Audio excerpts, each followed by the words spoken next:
Sa isang payak na baryo sa gilid ng bundok, nakatira si Mang Dario, isang mahirap na panadero. Araw-araw, nagigising siya ng maaga upang ihorno ang tinapay at ipagbili sa palengke. Kahit gaano siya kasipag, madalas ay kakaunti lang ang kanyang kinikita. Sapat lang para may makain ang kanyang pamilya. Madalas siyang nagdarasal bago magsimula ang kanyang trabaho. Diyos ko, gabayan niyo po sana ako sa paggawa ng mabuting tinapay. Hindi ko po hinihiling ang kayamanan, kundi sapat lang para sa aming pang-araw-araw na buhay.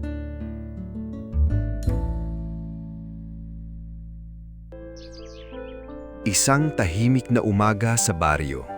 Maagang nagising si Mang Dario upang maghurno ng tinapay sa kanyang maliit na panaderya. Sanay na ang kanyang mga kamay sa init ng pugon at sa amoy ng bagong lutong tinapay. Ito ang kanyang kabuhayan at taning pag-asa sa araw-araw.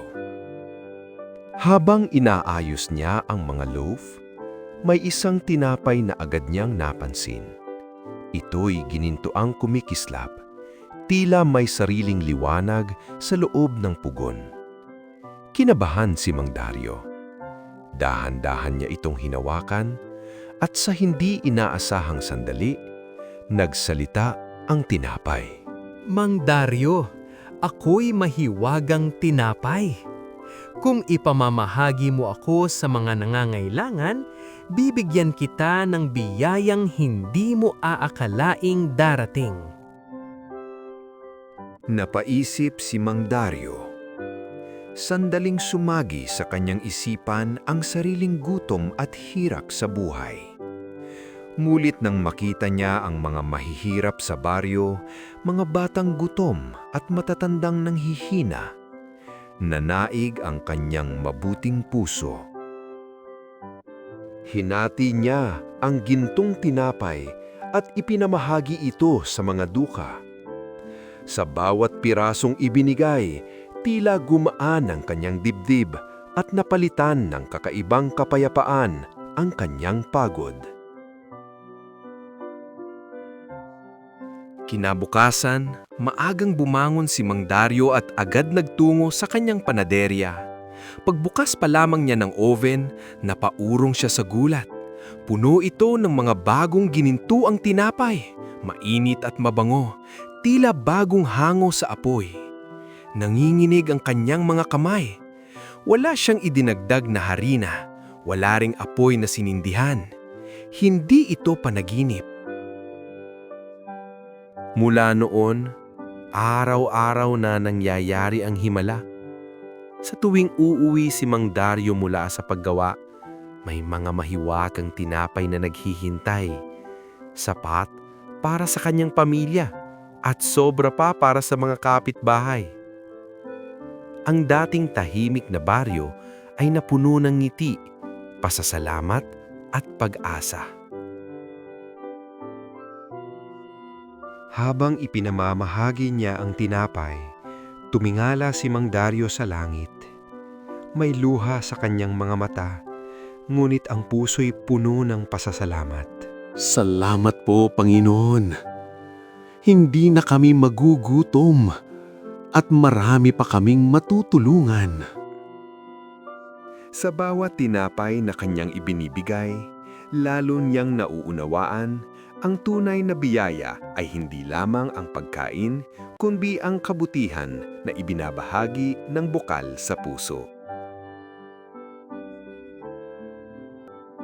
Habang lumilipas ang mga araw, patuloy ang pagdating ng mga ginintuang tinapay. Ngunit kasabay ng biyaya, unti-unting pumasok ang pagdududa sa puso ni Mang Dario.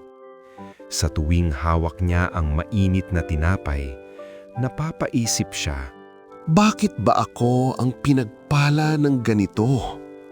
Karapat-dapat ba talaga ako sa lahat ng biyayang ito? nagsimulang bumigat ang kanyang dibdib. Natakot siyang baka isang araw bigla na lamang mawala ang himala. Pumasok sa kanyang isip ang tukso.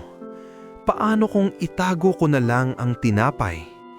Paano kung para sa amin na lang ito? Ngunit sa gitna ng kanyang pag-aalinlangan, may isang pamilyar na tinig ang muling umalingaw-ngaw sa kanyang puso. Dario, ang biyaya ay hindi ginawa upang itago. Ang tunay na halaga nito ay natatagpuan sa pagbabahagi at pagtulong sa kapwa.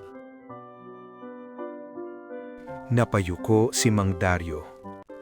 Ramdam niya ang bigat ng kanyang konsensya at ang paalala ng kabutihang minsan niyang pinili. Sa sandaling iyon, nauunawaan niyang ang pinakamalaking pagsubok ay hindi ang kahirapan, kundi ang katapatan ng puso sa harap ng biyaya. Isang araw, dumating ang isang malaking order sa panaderya ni Mang Dario. Isang pagkakataong bihirang mangyari. Kapag tinanggap niya ito, kikita siya ng malaki. Maiisip na niyang bumili ng bagong oven, mas maraming kagamitan, at mas komportableng buhay para sa kanyang pamilya. Ngunit kapalit nito, mawawala ang oras niya para mamahagi ng tinapay sa mga nangangailangan. Tahimik na naupo si Mang Dario. Hawak ang listahan ng order. Kumakabog ang kanyang dibdib. Ito na ba ang pagkakataong hinihintay ko? Tanong ng kanyang isipan. Ngunit kasabay nito, sumagi sa kanyang puso ang mga mukha ng mga taong umaasa sa kanya araw-araw. Nagdalawang isip siya. Mabigat ang desisyon. Sa huli, pinili ni Mang Dario ang sapat lamang. Tinanggap niya ang trabahong kakasya para sa kanyang pamilya at tumanggi sa labis na magdadala ng kasakiman.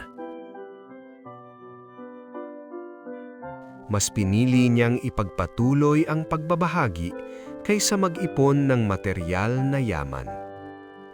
Sa araw na iyon, napatunayan niyang ang tunay na kayamanan ay hindi nasusukat sa dami ng ari-arian, kundi sa lakas ng pusong marunong magkontento at magbahagi.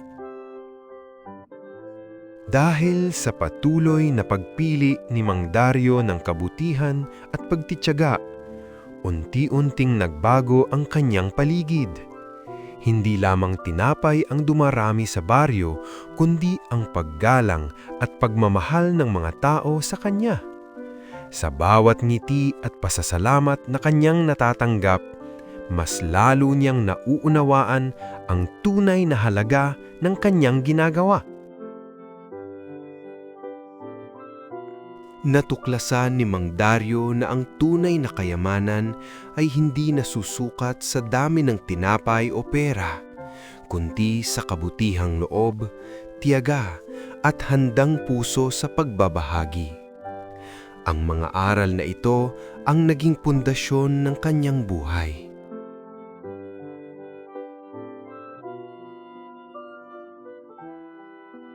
Ang tunay na kayamanan ay hindi nasusukat sa materyal na bagay o sa dami ng biyaya. Ang mahalaga ay ang kabutihang loob, pagtitiyaga at pagbabahagi sa kapwa. Kahit dumating ang tukso o pagdududa, manalig at piliin ang tama dahil doon nakikita ang tunay na pagpapala.